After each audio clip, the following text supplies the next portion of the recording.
Krishna Krishna Hare Hare Hare Krishna Krishna Krishna Hare Ram Hare Ram Jai Radha Madhava Kunja Bihari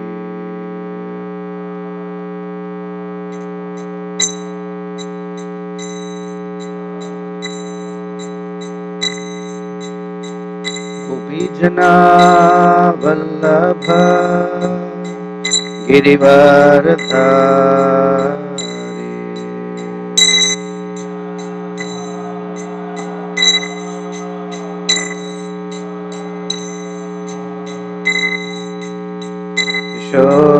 Yashodanandana Braja Janaranjana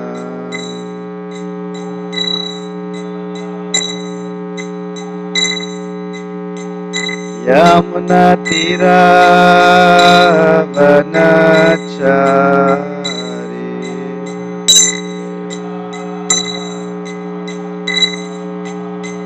Yamuna Tira Vanachari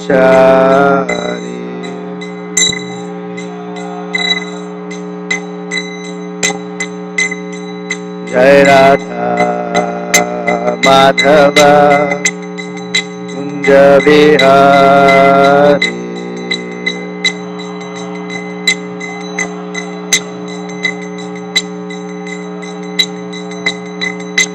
Jaya Gopi Janavallabha Girivaradhari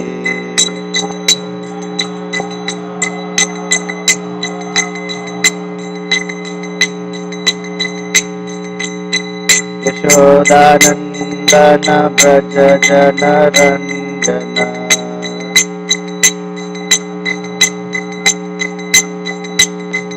Yamuna Tira Vanachari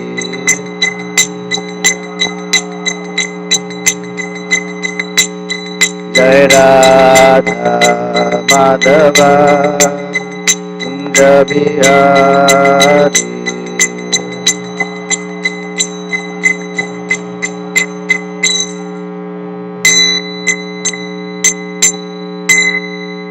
Jai Om Vishnupada Paramahamsa Parivrajakaacharya Ashtottara Shata Shri Srimad His Divine Grace A.C.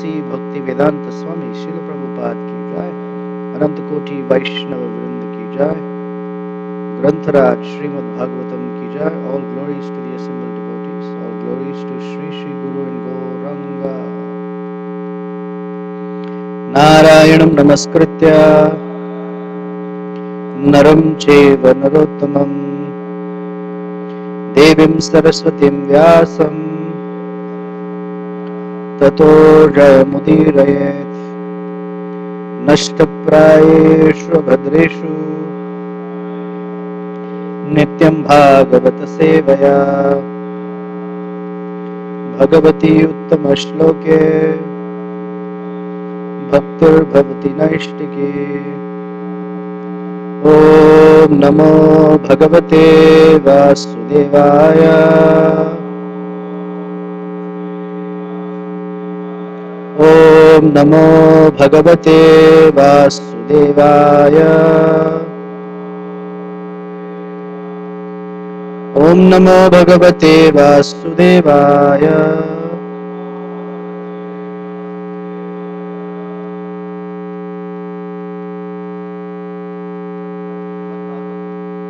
Canto 6, Chapter 18, Text 42. Nahi kaschit priya strinam. Okay, try to please recite in unison. Some are fast, some are slow. Nahi kaschit priya strinam. Anjasa swashishtamananam.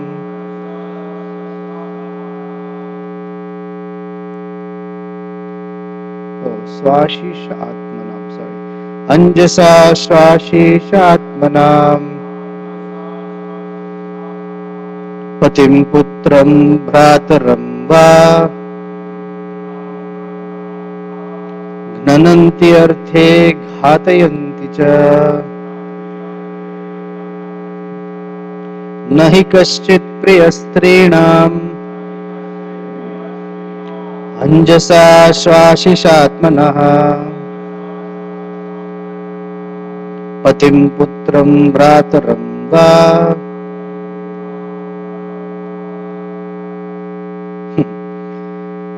नन्ति अर्थे घातयन्ति च. This time we'll try again. Nahi kaschit priyastrinam anjasa swashishatmanam patim putram bhrataram va ghnanti arthe ghatayati cha.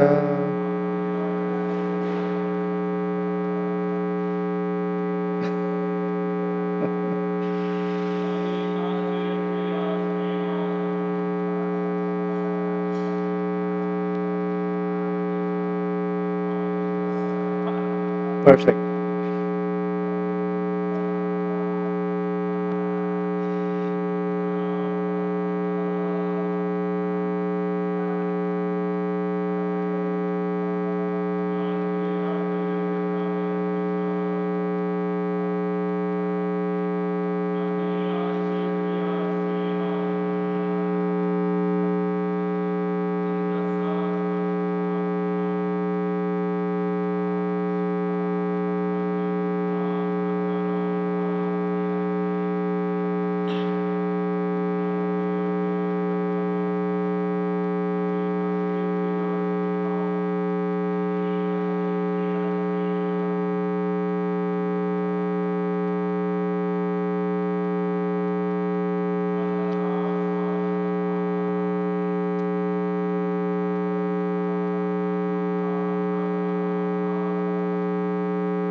Na, not he, certainly, kaschit, anyone, priyaha, dear, strinam, to women, anjasa, actually, swa ashisha, for their own interests, atmanam, most dear, patim, husband, putram, son, bhrataram, brother, va, or ghnanti, they kill, arthe, for their own interests, ghatayanti, caused to be killed, cha, also.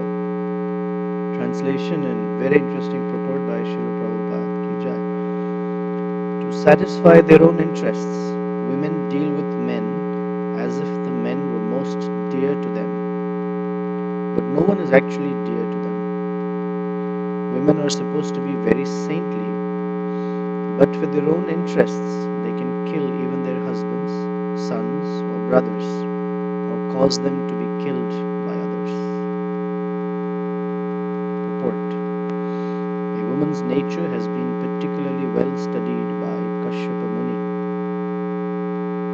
Women are self-interested by nature, and therefore they should be protected by all means, so that their natural inclination to be too self-interested will not be manifested. Women need to be protected by men.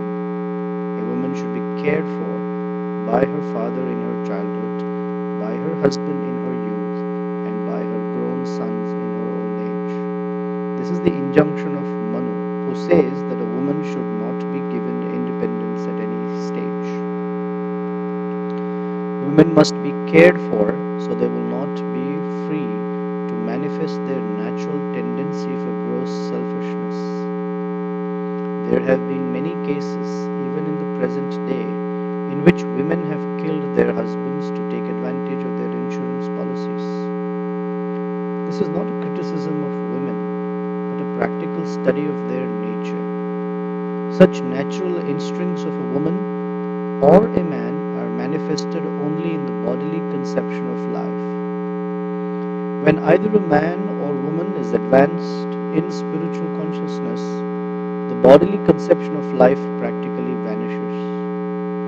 We should see all women as spiritual units, Aham Brahmasmi, whose only duty is to satisfy Krishna. Then the influences of the different modes of material nature which result from one's possessing a material body will not act.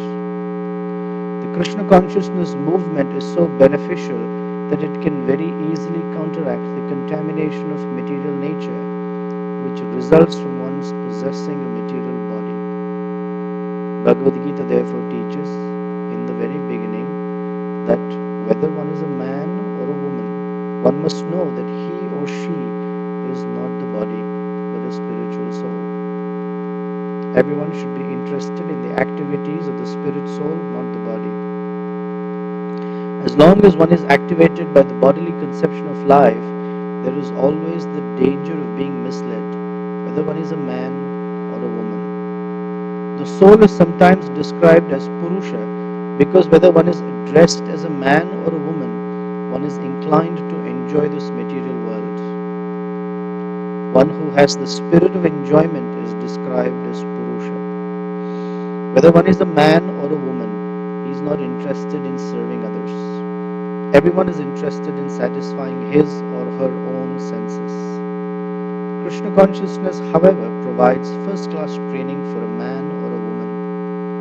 A man should be trained to be a first-class devotee of Lord Krishna, and a woman should be trained to be a very chaste follower of her husband. That will make the lives of both of them happy. Om Jnana Timirandasya Jnananjana Shalakaya Chakshur Unmilitam Yena Tasmai Shri Gurave Namaha Shri Chaitanya Manobhishtam Sthapitam Yena Bhutale Swayam Rupa Kadamahyam Dadati Swapadantikam Vancha Kalpatarubhyascha Kripa Sindhubhya Evacha Patitanam Pavanebhyo Vaishnavebhyo Namo Namaha Shri Krishna Chaitanya Prabhu Nityananda Shri Advaita Gadadhar Shrivas Adi Gaura Bhakta Vrinda Hare Krishna Krishna Krishna Hare Hare Hare Rama Rama Rama Hare Hare.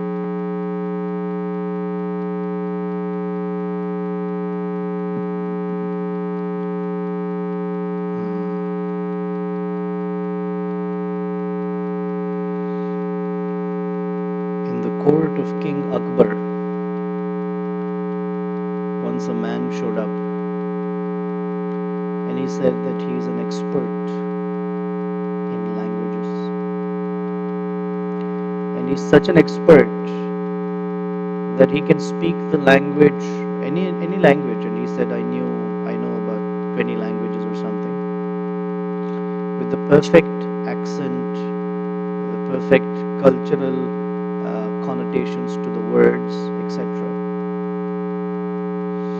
And then he challenged King Akbar that if there is any person in your court who can actually tell what is my native tongue, or as they say in India, mother tongue. Because when you speak to people, if they speak a different language than what's their native tongue, you can tell. You can tell that they have a European accent, they have a particular British style, they have in India you have a Bengali accent, you have a South Indian accent, whatever they call it, like that. But he was so good. And so different people came who were linguists in Akbar's court, and they all asked him questions. And they would ask him in different grammar and stories, and they tested him in different languages, and he was just perfect. 10 out of 10 score. So the matter came to Birbal, who was like the most trusted and in king's court, the most intelligent minister. He was asked, "Can you solve this problem?" He said, "I need a few days." So wherever Birbal says, "I need a few days," that means he's thinking about it. So that evening, he went to some of the servants who were taking care of this guest's needs.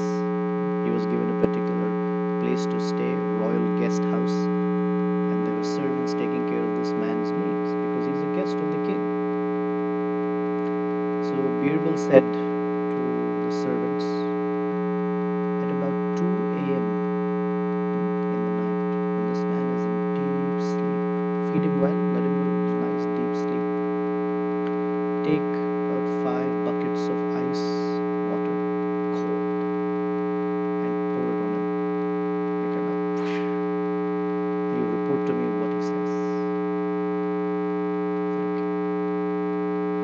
So next morning, when this man came to court, Birbal stood in front of the king, King Akbar, and said, "My lord, this man is from Argentina." I'm just kidding, whatever he's from, wherever he's from, such and such place. And everyone was shocked. How did you know? Even that guy was shocked. Birbal never asked me a question, he never challenged me, nothing. How did he know? So he asked, can he please explain? And so Akbar said to Birbal, "Explain, how'd you come to that conclusion? Conclusion is right, but how'd you come to that?" He said, at 2 a.m., when severe cold water was poured on him, by natural instinct, he spoke in his native language. And that's the real thing that's hiding there. Because outwardly, you can put on any show, but when the real thing happens, that's when the nature comes out. He cursed in his language. Whatever. I said, that's what he knew. So like this connection here is, when we read things like this, we shouldn't generalize that all women, as they're walking by, are thinking, plotting in their minds to kill their fathers, their husbands and sons, because we need the money.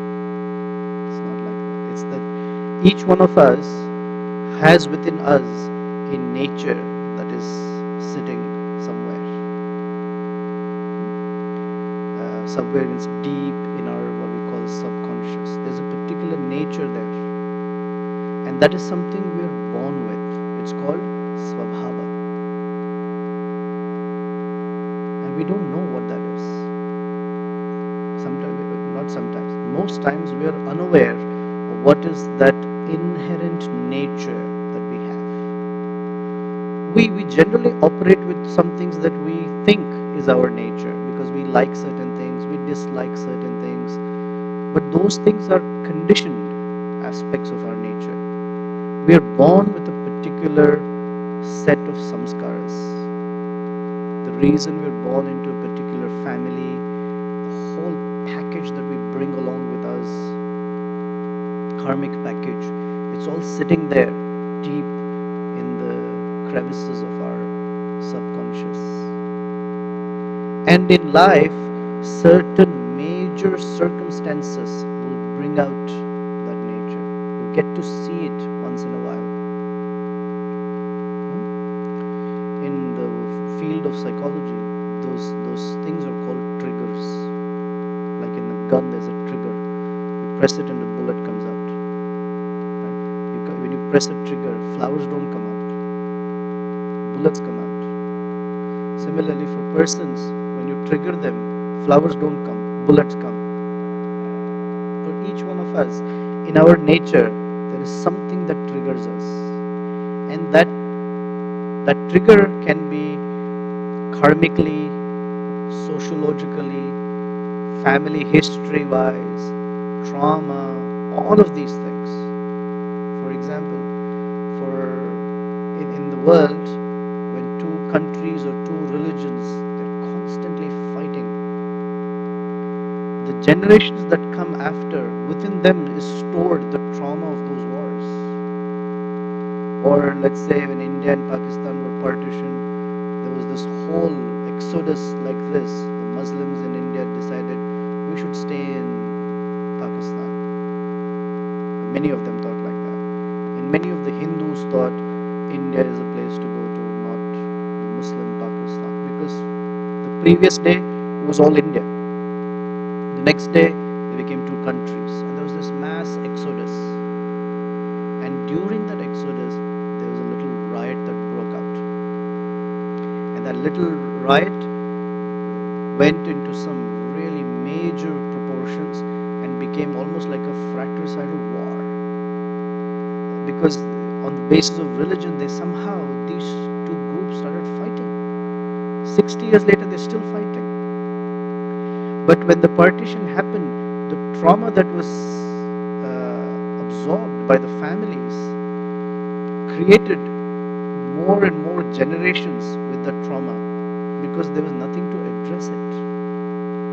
So our traumas, our issues, they're all sitting in our subconscious, and they will get triggered when certain circumstances happen. A common example that is given, just to illustrate this point, is suppose I knock on Himanshu's door every day at whatever 4 o'clock, 5 o'clock, and as soon as he opens the door, I take a baseball bat, knock him on his shoulder without saying anything, and I do it for a month for no rhyme or reason. Then some time passes, and let's say there's a knock on Himanshu's door. What do you think Himanshu will first think of? He doesn't know who's on the other side of the door. What will go through Himanshu? Yeah, or man, he's again out there. Okay, so that's how things get triggered. And who may be outside the door, maybe Jai Baldev with whatever little. No, you're always about food examples, so a little barfi or cake or something. Himanshu, I had 2 pieces. I wanted to give you one, but Himanshu cannot see. And when Himanshu opens the door with fear, if Jai Baladev says, "Hey Himanshu, what's up?" He raises his hand. What's Himanshu's first reaction? Defense. Well, he's been beaten, so it's defense. Like that. Where is that coming from? Somehow the knock and the action triggers. So that very person in the immediate circumstance is not the issue. It's something sitting way deep down. That being the case, each of us has a particular nature. And within the species of women, there is an inherent nature. And we all somehow have tolerance, we all have humility, forgiveness, whatever, up to a limit. Right? Is there any one of us who can say I'm unlimitedly tolerant or unlimitedly humble? Trinadapi sunichena taroriva sahishruna. Those are the keywords, api and iva. Powerful little. So each of us has that limit. As long as we are within the limit, all these wonderful qualities are just our crowning jewels, shining. When we are pushed, what we say, he pushed me to the limit, Prabhu. And at that limit or beyond, what comes out? Our nature. That's what we operate from. That swabhava, that inherent nature that is sitting there. So we can train ourselves. When I say ourselves, I'm not talking of devotees. People can train themselves to come up to a particular limit, and then the natures will act. It will always happen. You will notice beyond a limit that nature will come out.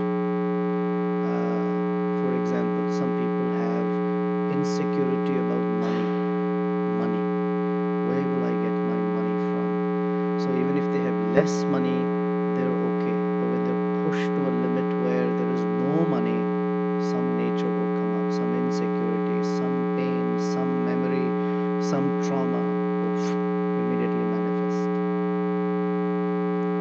So women have a particular type of nature that sits there. It's described here according to this analysis, and it's there. It doesn't mean men don't have it. Men also have. There are ample examples in history where men have killed their fathers. Aurangzeb, he arrested his father Shah Jahan, who built the Taj Mahal, and he arrested him for doing such a heinous act of building the Taj Mahal. That's a joke. That's not why he did it, but he was just a greedy fellow. There are many stories of one brother killing another brother. There are many stories of a father killing a son. Hiranyakashipu, for example, and other examples. There are many. What's being described is here, Kashyapa is relating, Prabhupada saying he's thoroughly, particularly understood the nature of women, but when they're pushed to that limit, they will act in a way where they care for their own self-interest. It's just natures like that. One should be aware of it. Women should be aware, men should be aware. Then Prabhupada shifts gears a little bit. And the gear that he shifts is, regardless of what kind of nature one may have, all these things is just the bodily conception. When you enter Krishna consciousness and you take up the chanting of the holy name, then once that inherent Svabhava nature begins to erode.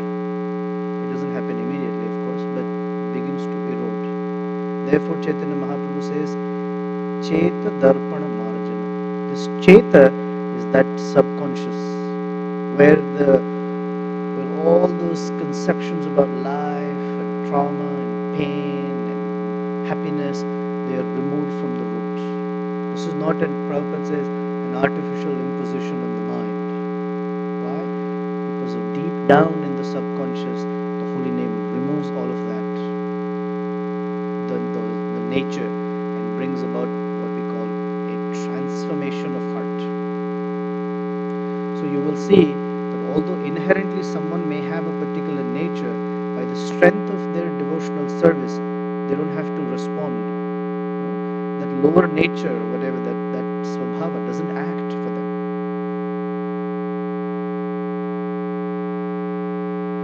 But it depends on the strength of one's devotional practices. Prabhupada writing, when either a man or a woman is advanced in spiritual consciousness, the bodily conception of life practically vanishes. That bodily conception is that limit beyond which that inherent nature will manifest. So that how we see it in our daily life is that limit starts to grow or being pushed out. So one who will be, whose their earlier limit was only so much, they will react immediately, they will react much later. Or you have to do more to get them to react. Then even more, and then even more.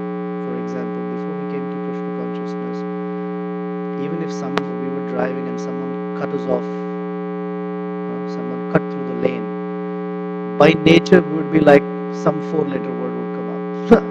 Or something, we would show a finger, gesture, something, it's like, it's just like that. But even now is, hopefully not, but if someone cuts it, we say, whatever. We have a different expression of it, Hari Bol, whatever. Or we don't notice, of course, when we're driving we don't notice so much because devotees do other things. We get that. I'm being sarcastic. But the idea is our limit of the tolerance grows. Earlier we would break our friendships for nothing. Now perhaps we will give it another try. We will consider, maybe they don't think it's alright, let me just not take this too seriously. It's alright, come, friendship, it's okay. Or something. The limits tend to grow. Of course, as practicing devotees, we all have some limit beyond which, when we are pushed, unbeknownst to us. Right? This is the question Arjuna asks. Athakena prayuktoyam papam charati purusha. My dear Krishna, can you please tell me what is it that somehow impels me to doing something sinful, even if I don't want to?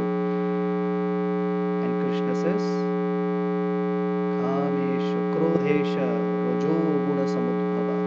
That kama is that we may have learned to push the limit, but beyond that limit is that selfishness. The kama sitting there, Prabhupada writing, self-interested.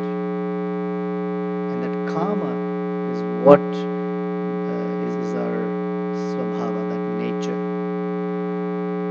Because that nature deep down that we've been born with, the conditioned nature, is highly self-interested or selfish. So we have learned in Krishna consciousness by our chanting, by the method of purification, to recede that line, but it's still there. And the goal is that there is no such conditioned nature anymore. One's original nature is awakened. So until then, we expect something or the other, where we're pushed to our limits. Meanwhile, we learn how to expand our limit. So that's what Prabhupada said. It practically vanishes. We should see all women as spiritual units. That is when we go beyond bodily conception into spiritual conception.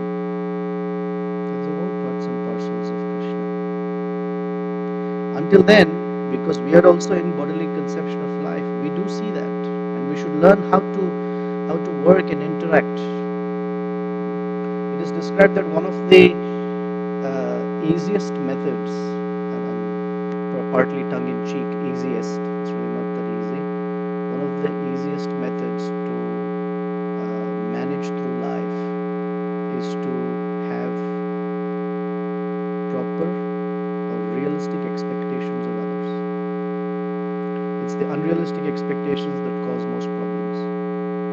When we learn about natures, our expectations are properly adjusted. So then there is, okay, that's their nature and that's how they were behaving. What can we do? In fact, what can they do about it? It's just their nature. If you take children, if someone were to say, children are highly selfish, someone will become very upset. What? How are you talking about the children like that? They're innocent. They're supposed to be reflections of God. Especially in India, they call children as God, or your God, because they are supposed to be innocent. But you see, children are selfish, because children own two words. One word is called no. Whatever you ask them, they will say no. And the other is mine. Mine. And the mine is, even if it belongs to another person, if the child is holding something, it becomes mine. It's mine now. Is that finders, keepers, losers, weepers? Mine. And you ask them, share this. You have to extricate that particular thing out of their fingers. It's like the end of the world for them. But hopefully with some growth they understand. So everyone has a nature, as in our relationships, and when we learn to understand each other's natures, we have some more realistic expectations of each other. As one progresses in Krishna consciousness, that lower nature, or what we call swabhava, tends to act less, or at least you have to do something very drastic for that to come out.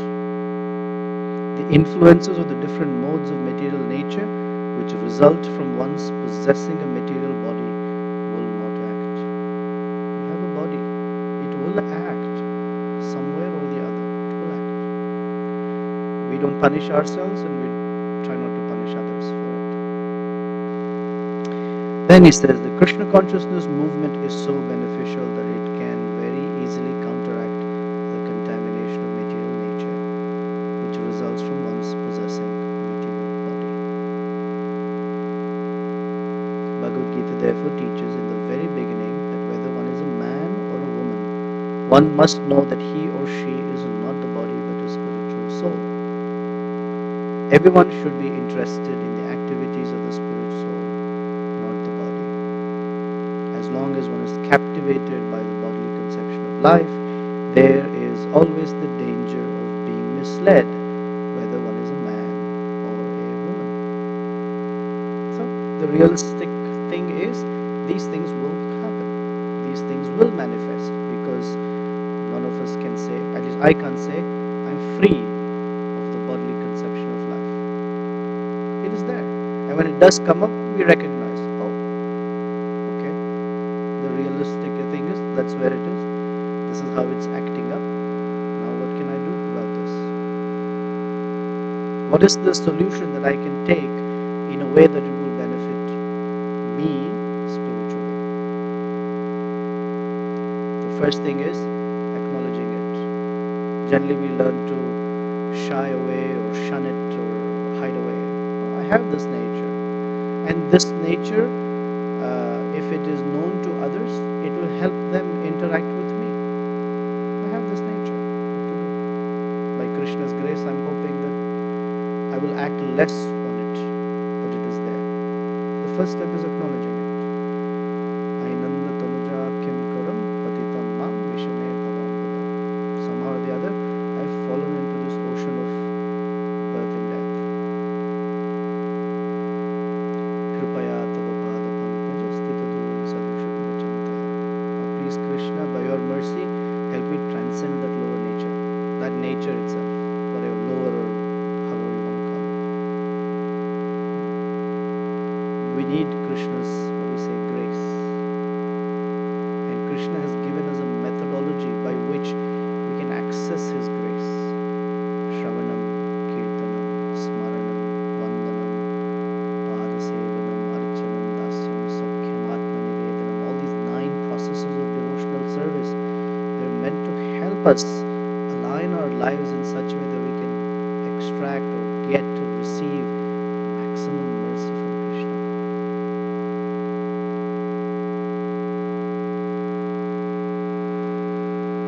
And then he says, the soul is sometimes described as Purusha because whether one is dressed as a man or a woman, one is inclined to enjoy the material world.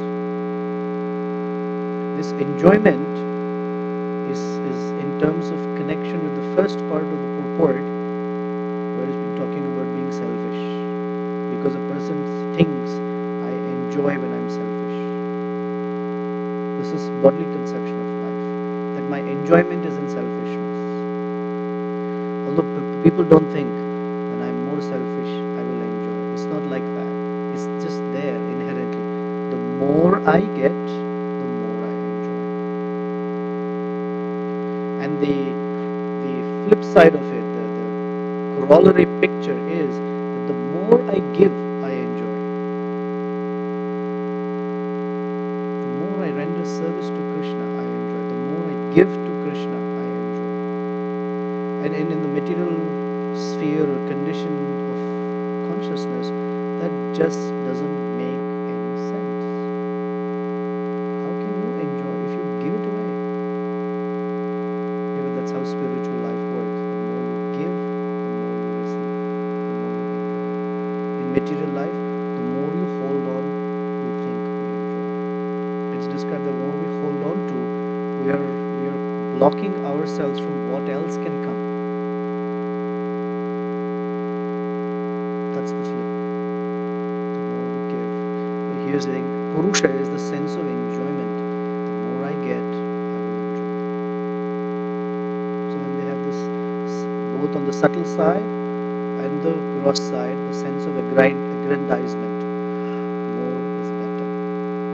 Having more is better. And that's what feeds, then lust feeds the greed, and then because the realism is that you cannot get everything, it feeds anger, etc. And Krishna says that these are the three gates to hellish existence: kama, lobha, and krodha, lust, greed, and anger. They just develop from one develops into another.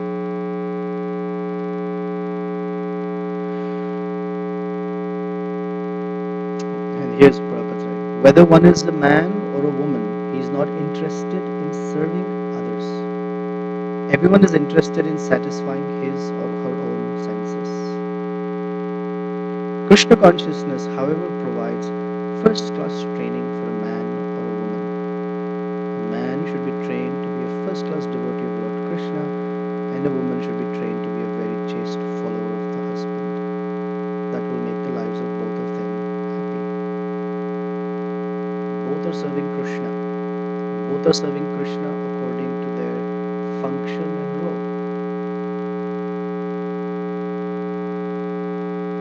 But one shouldn't think that the wife, because she has to be chaste to the husband, that Krishna is out of the picture here.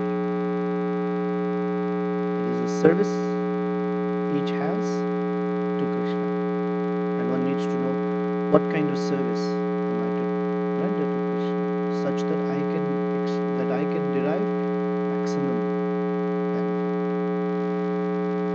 Actually, I've been thinking about it. This in everything there is the inherent servant of the servant principle already embedded into. The husband should be the servant of the guru. It's a servant of the servant principle. Here is saying the wife is the servant of the husband, servant of the servant. Of course, this assumes the husband is properly qualified. Not just, of course, in any principle they say it's valid because it is moral. Here Prabhupada quotes Manu. Manu's laws are not just for devotees, for all human beings. To speak of being a devotee, it has a very significance in it. So anyway, those are some thoughts. Let's see if there's some discussion, comments, because I don't think I can cover all angles and others can. I'd definitely like to hear from the ladies. This is about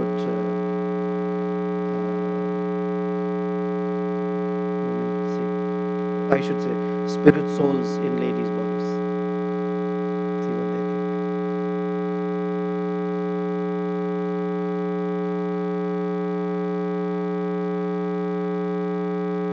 I'll repeat, so keep going. Just act as if you're speaking into the mic. It's devotional service. I remember, well, I would just like to say, I think you forgot about Prasadana. The only reason I mentioned that is because it was a joke, but obviously it didn't go over well. But Hot Smoke Prabhu, he mentioned that he was driving me home one day, and he said, "What are the 9 prices of devotional service? What is one of them? Prasadana." So I thought that was an excellent point because it actually rounds it off to 10, which is like a perfect score. So I have a question about Swabhav. I assume that referred to this one spiritual nature. It could refer. What does it refer to? Like Swabhav. Yeah, I assume they refer to ones like eternal, like Swarup or spiritual nature. Well, Krishna describes that everyone has 2 natures, Swabhavas. One is called the constitutional nature, which is one's, what you said, Swarup. One's constitutional nature as a servant of Krishna. The other Swabhav is called one's conditional nature. It's the nature that one has acquired by being in this material world. Conditioned nature. That conditioned nature makes them think of, I am a man, I am a woman, I am American, how Prabhupada says, I'm intelligent, I am a scholar, I am a husband, I am a student, and I have to act accordingly. So that nature impels. The complication is that nature, as we think of ourselves as a man, a woman, scholar, student, husband, all that is just an impression on top of the actual nature that is sitting there. So you will find that some men are quite effeminate some women are quite masculine. Some men are very childish, or however, and some women are very strong emotionally, or however, analytical as the others on this side or that. It's a mix because deep below each one's svabhava is coming from many lifetimes of impressions and karmic activities that puts them into this body or that body. For example, in the case of Puranjana, although it's an allegorical story, it's an allegory. What does mean allegorical? It's an allegory. There is a king, Kshatriya, full-spirited Kshatriya, but he's born as a woman. And in that woman's body, he has some of the previous lives, some scars in it. That's his nature. Now, is it necessary for all of us to know the full ins and outs of our nature? It's a project that is never ending.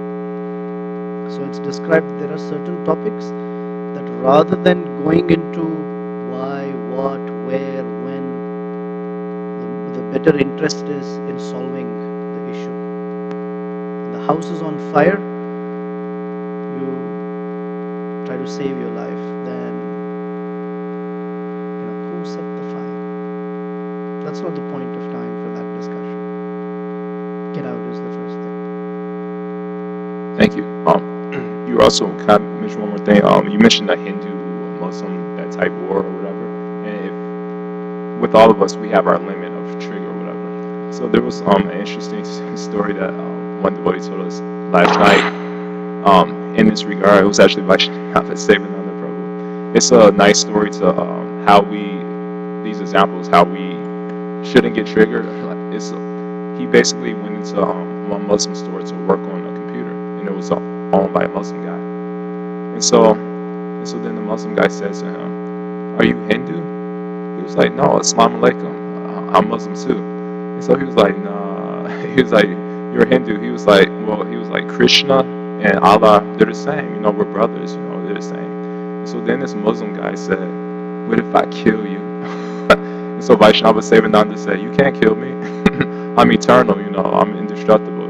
We're brothers. Why are we fighting so much?" And so he said, actually, this Muslim guy reflected on it and actually gave him a hug and let him use the computer for free. And so I was thinking, normally if that was our situation, what if I kill you? We'll probably think, God, I didn't finish my 16 rounds. Let me get out of here as soon as possible. So I like hearing stories about devotees, how they overcome their, normally what we would react in a maybe scared or angry way. So I like hearing stories like that. So I just want to appreciate that. So, okay. Thank you for sharing. Anyone else? I want to hear from the ladies. Nothing? No comment? Absolutely no comment. It's very much against nature, but yeah, go ahead.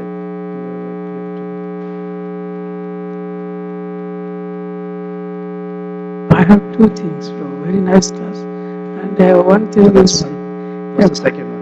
Yeah, first thing is, I was hearing one class in Madras, very old times. One Prabhu, his name was Samasundar from Andhra. He was giving very nice class. He was telling, he gave an example in Sunday feast. The word which we pronounce, without knowledge, sometimes it comes out. He was giving very nice example.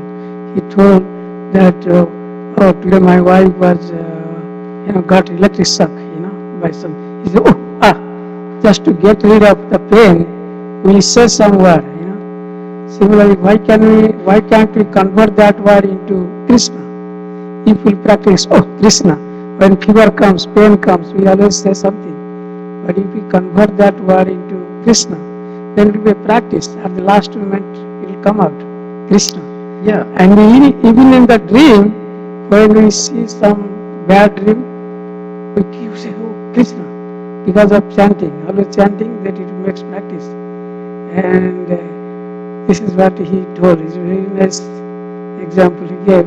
Another thing also, for my second question, that Mata Smriti Jnanam Apanancha, Krishna said, everything is coming from him, like memory, intelligence, forgetfulness, everything. We only have mostly experience of forgetfulness from Krishna.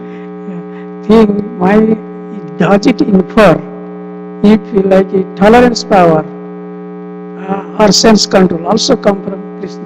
I want to confirm. In the first chapter of Bhagavad Gita, in the very beginning, Krishna is addressed as Hrishikesha. And as part of the homework was, what are the 9 things, 9 indicators of the victory? One of them is Krishna is also Hrishikesha. He's controlling Arjuna's senses. So Hrishika, Isha. Krishna is the master of our senses.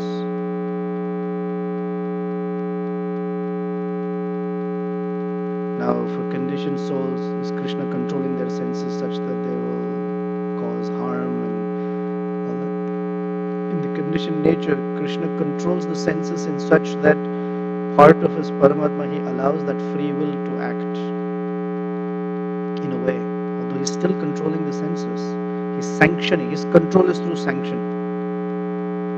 And when it comes to pure devotee, or within the devotional realm, his control is not just sanction, but also the movement of that person's senses.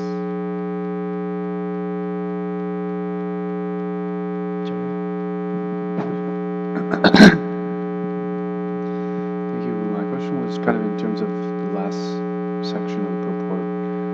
One who's free from these bodily identification, one who can acknowledge the spirit soul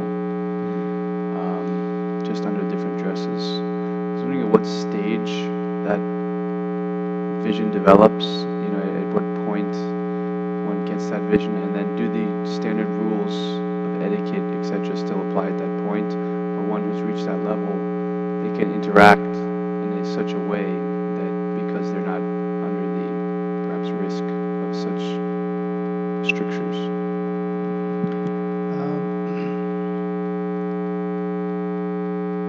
Well, in one sense, that idea of I am not this body is to be developed right in the beginning, even before Bhajana Kriya starts. Because Bhajana Kriya or Sadhana Bhakti is considered to be transcendental. We apply it in a mixed way. And to the degree that we can consider through our mind and intelligence, as Prabhupada would subject, theoretically also, that I am not this body will help progress us to that thought or that idea or notion becoming a realization. Jnana should become Vigyan, coming from realization, and it happens through application. So the more we apply ourselves with, Prabhupada says, I am not this body. I've heard it from my spiritual master, I've heard it so many times. How can I operate outside of the bodily conception of life in this situation? Those considerations help us apply ourselves. For example, we're also asked to chant. When you're chanting Hare Krishna, we should remember or know that the name and the named are non-different. Yet we know where our mind wanders throughout japa time. And the clearing stage is called that we bring our mind to, I'm chanting Krishna's name, I'm in Krishna's presence, I'm trying to be in Krishna's presence, like that. So in the Bhajana Kriya stage, it's a conscious effort. And beyond Bhajana Kriya stage, it's what we say, it becomes second nature. Now, is there risk at any time? Sure. In the case of Bharat Maharaj, he's used as the example that at that stage, it was risky. He fell into bodily conception. I am a Kshatriya, I have to protect this form. Who will take care of this form? Then there is the Paramahamsa side, Shukadev Goswami. He didn't have to follow any social conventions. He did not need to be initiated because he's not in the bodily conception. He didn't know initiation. He didn't wear any clothes. He would just wander around and no one felt threatened by him. That's the Paramahamsa stage. Now if you notice that in Lord Chaitanya's pastimes, although he is the Supreme Personality of Godhead, even then he maintained certain, because it's very difficult. First of all, no person can tell for oneself, I am beyond bodily conception of life right now. You can't say that. So the safest thing is to be on the side of, erring on the side of better to be safe. Like that. But it becomes progressive, as described in the Bhagavatam. It's like the coconut that separates from the shell. In the body, but not connected to, or not identifying with. Is that okay? I want to hear from the ladies. Is there anything you want to add, say something about? It's all about you, mostly. I mean, not you as you 3 or 4, but you get the idea. Yes? Anything? No. One more chance. Okay. Justin. Is that a I'm thinking about it pause? Very well. Very well. So you made the point that the psychology doesn't always match up with the physical body, and Dayati made the point in his class that there are cases where a man has a female psychology completely and a woman has a male psychology, and sometimes it's mixed. So we say that and then we acknowledge that, but then how do we perceive without understanding? Because we have statements like a woman shouldn't be given any independence at all, and women should just serve the husband. And let's say a woman doesn't have that psychology and wants to practice Krishna consciousness without getting married. And what do you do in a case like that? So first of all, let's draw a picture. When we say psychology and body don't match, it's not necessary that they are distinct like this. Not necessary. Maybe. My understanding is it's more like this. Because you can't have the body so distinct from the rest of it. It's not possible. So there is overlap, something. Whether it is this much, it's a whole range. And that range gives variety. So I'm going to start at a very foundational level. Prabhupada says that there are only 3 modes of nature: goodness, passion, and ignorance. These are mixing with each other. And 3 when mixes with 3 becomes 9, they mix again and becomes 81, mixes again, and he says like that you get 8,400,000, which by the way is not a multiple of 9 or 3, but you get the idea. It mixes such that you have 8,400,000. So now you take one species, human being. Within that there are 400,000 varieties. You take the one on earthly realm, if you would consider that. Even in that there is such variety. Just in the physical form of things. Caucasian, whatever, Chinese or that race, whatever. It's not a sociology class, so I'm not getting into it, but you get that. Now within each, let's say all Caucasians, for example, within them there is so much subtle variety. It's all because of the mixing of the modes of nature. So you will see a whole spectrum. So what do the Vedas do? They give broad classifications of roles, because you need to move from somewhere. It's a broad. So when you take one-on-one cases, there may be women who don't want to get married, but that in general, on a very exceptional basis, such people are there, and then they're given something. Like in our scripture, there are a few examples like that. But what it says is that in general, because of the body and concomitant psychology, this is the framework that will help them move to the next stage. all first graders the same? No. You'll find someone here and someone way there. But the system will put them into first grade. And the teachers will know how to address each student differently. But you have to have a school system, some system by which they move.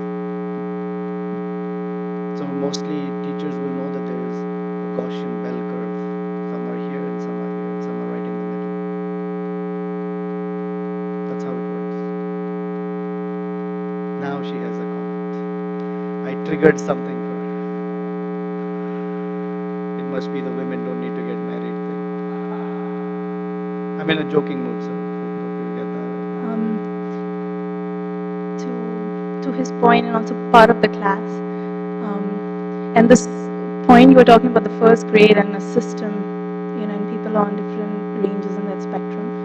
I'm speaking in words that probably will reinforce that point, but from my experience in wanting the independentness and the no marriage and all Sure. the stuff that Justin would say, as guys it could be I'm probably that, but in a woman's body. But at some point, those elements or those aspects of a character are demonstrations of the conditioning that past and this life as well. And at some point we go beyond all of that, and the purpose is just to do service. So whether that service is to get married or that service is to serve the husband, the mood of the servant is not like serving the husband, and like you said, Krishna is not in the picture. You serve the husband if he's pious and he is serving Krishna. So it's just an opportunity to take a more humble position and be the servant of the servant of the servant. And the no marriage or whatever, I want to be independent. I just feel like these are defense mechanisms, and they come out in this fashion. But if we are really interested in just serving, it could take any shape and form, and it really doesn't matter, which body, what's my psychophysical nature, and all of that. It's just give me some opportunity to do some service, because this is the way I can, go back home. To add, thank you for sharing that. If you look at the complicatedness of being in the human form of life, is this. It's the interface species between animalistic life and transcendental life. So if you give the human beings only this and nothing on this side, they won't know what to do. And if you give only this side and nothing transcendental, they won't be able to help themselves. This was the argument Narada gave Vyasadeva. You gave a perfect thing of how to elevate themselves and still remain within the material realm. What is this? What have you done about this one? It's not direct.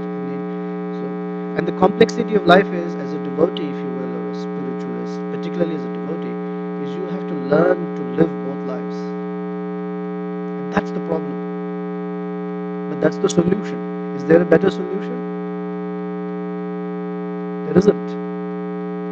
So Narada's example is the very same things that bind us to this world, the very same activities with a change in consciousness can liberate us from this world. So the same activities of family, society, certain structure, but the consciousness now changes that Krishna is the center of those things.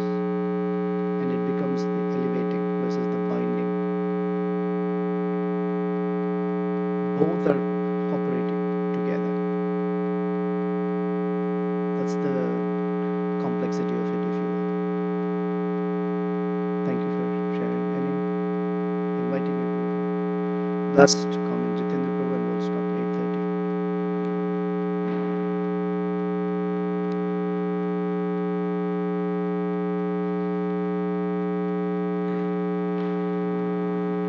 The last thing you said, the transcendental part and the constitutional part. Conditional part. Conditional part. I just remember Srila Prabhupada said, sense gratification, that's all they know when he came to the West, because they don't know anything about what we're talking about here today practically. even the East knew sense gratification. Yeah, It's yeah, just well- the how to get to it was Right. the whole thing. The West was all about hedonism. Get it this way or that way. Yeah. The East was about get it religiously. Dharma, artha, kama, moksha. Get it properly. Certain restrictions may apply. It says that bhakti destroys the subtle body. Yes. So that was It something that dissolves the material mind. and then we say know thyself, which people don't really think about that too much. I guess here, I mean, up in the Western world. And then we say that verse in the Bhagavad Gita: everyone acts according to their nature. What good does repression accomplish?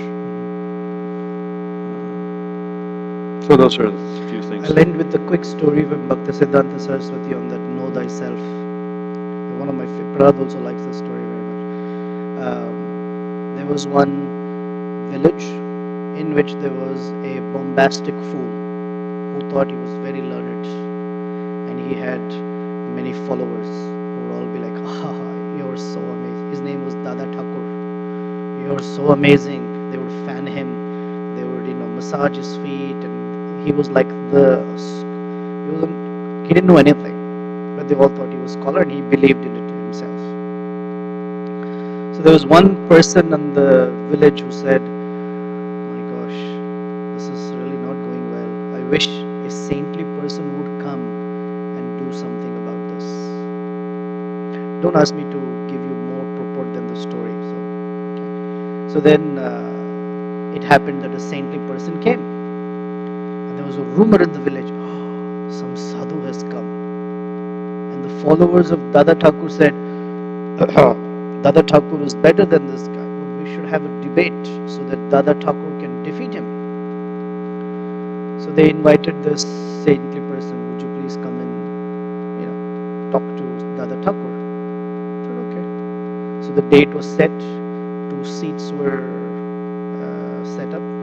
One seat, Dada Thakur's seat was high up, and Dada Thakur was surrounded by all his followers, and they were all like, So the saintly person came with his hands folded. He looked at Dada Thakur and he said, "Kastvam." That means, "Who are you?" But Dada Thakur didn't know what Kastvam meant. In Sanskrit, Kaha Tvam, who are you? So Dada Thakur said, "What? He's making this sound Kastvam?" And so he responded, "Gastvam, Dhastvam, Dhastvam, Nastvam, Bhastvam." And his followers like, wow, so many rhyming words Dada Thakur could come up with. None of these words mean anything. So the saintly person folded his hands, turned around, and walked away. So then the person said, what's going on? He said, "I could immediately evaluate this so-called Dada Thakur's position because I asked, Kastvam, who are you?" And he said that then Bhaktisiddhanta Saraswati Thakur described that the right answer is, when someone says, "Who are you?" the right answer should be, "I am the servant of the servant of the servant of Krishna. Padakamalayur dasa dasa anudasa." But he made all these funny sounds, which means he doesn't know what he's talking about. What's the point in debating with a fool? So that was know thyself. Who are you? Okay. Srila Prabhupada ki Jai. Srimad Bhagavatam.